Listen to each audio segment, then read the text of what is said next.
So in the early days of the internet, a battle over privacy plus freedom was fought online, and this conflict laid the foundation for the crypto industry that we see today. And as time progressed, a second crypto war has emerged, bringing new challenges and also debates surrounding encryption, privacy, and also governance surveillance. So now as the regulatory landscape becomes increasingly convoluted and also hostile towards the crypto market, the industry faces the potential emergence of a third crypto war. And today in this video, we're going to explore the key events, players, and also implications of these three crypto wars, shedding light on their lasting impact on the digital world and also the future of crypto. I'm your host, Trevor, and let's dive in.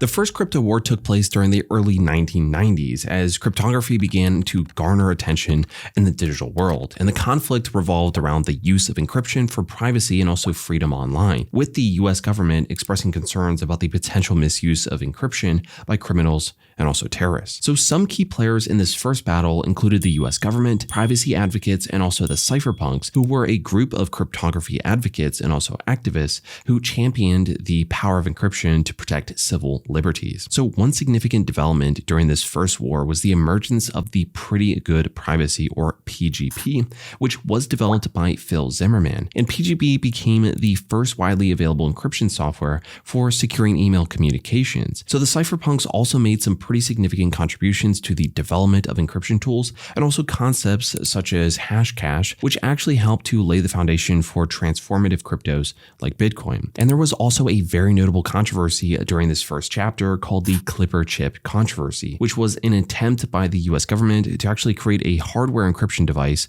with a backdoor for law enforcement access. And naturally, privacy advocates and technologists rallied against this proposal, emphasizing the importance of encryption for protecting civil liberties. And eventually, the government actually withdrew its support from the Clipper chip, but the battle for privacy and also encryption continued. Now, let's talk about the second crypto war.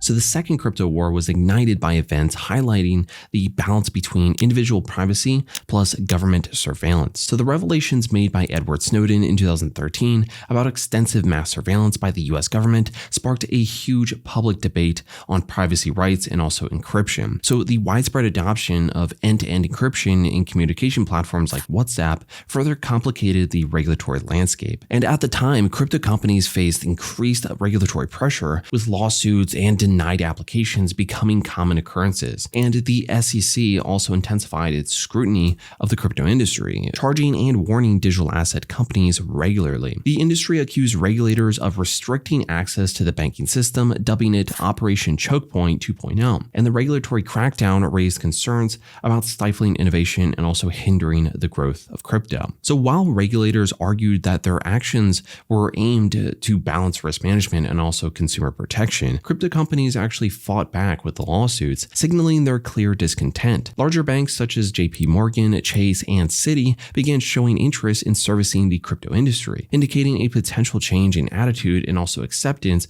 of cryptocurrencies within the traditional banking sector. Now, let's talk about the potential third crypto war. So sadly, the crypto industry now faces the potential emergence of a third crypto war. This new wave of challenges adds to the ongoing debates surrounding surveillance and also encryption. Crypto companies operating in the US have encountered a series of obstacles and regulatory pressures recently, as in the first two crypto wars. Lawsuits against crypto firms such as Coinbase have become far more common than before, and quite a lot of applications for licenses and also charters have also been denied. And this has created an atmosphere of general animosity towards regulators, making it increasingly difficult for crypto businesses to thrive. And in fact, the crypto industry has accused federal bank regulators of purposefully restricting access to the banking system for digital asset brands, referring to this phenomenon as Operation Choke Point 2.0. And this term draws parallels to a past initiative that targeted industries deemed high risk for fraud and also money laundering. So the goal of this alleged crackdown is to marginalize the crypto industry and also also avoid direct regulation by limiting access to fiat currency. Regulators are employing public rulemaking and also written guidance to control the industry, emphasizing safety while discouraging banks from engaging with crypto businesses. So the SEC has significantly intensified its focus on the crypto industry since October of 2020, and the SEC has been charging and warning digital asset companies almost weekly, subjecting them to heightened regulatory demands that hinder their operations. While SEC Chairman Gary Gensler has argued that clear rules for the industry already exist, companies like Coinbase have contested this claim, leading to legal battles between crypto firms and also the authorities. Regulator authorities in the US have responded to the accusations put forth by the crypto industry and continue to emphasize that their actions are intended to balance risk management and also consumer protection rather than targeting crypto businesses specifically. Regulatory bodies such as the SEC, Office of Comptroller of the Currency, so OCC, and also Commodity Futures Trading Commission, or CFTC, maintain that they are focused on managing risks related to cryptocurrencies and not trying to eliminate the industry. So despite the challenges faced by crypto right now, there are indications that larger banks are reevaluating their stance on digital assets, and many are considering being their allies instead of creating a deeper divide between factions. So this change in attitude within the traditional banking sector suggests a potential shift towards greater acceptance of cryptocurrencies. So the crypto wars, from the first crypto war to the potential emergence of a third crypto war, have shaped the landscape of digital privacy, encryption, and also government surveillance as we know them today. So while the first crypto war emphasized the importance of encryption and privacy, the second crypto war expanded the debate to encompass broader adoption and regulation of encryption technologies. Now, with the potential third crypto war on the horizon, and also massive cases like the XRP case is still not finalized, it's hard to predict where the space could be in a year from now. And as the crypto industry and regulators navigate this evolving landscape,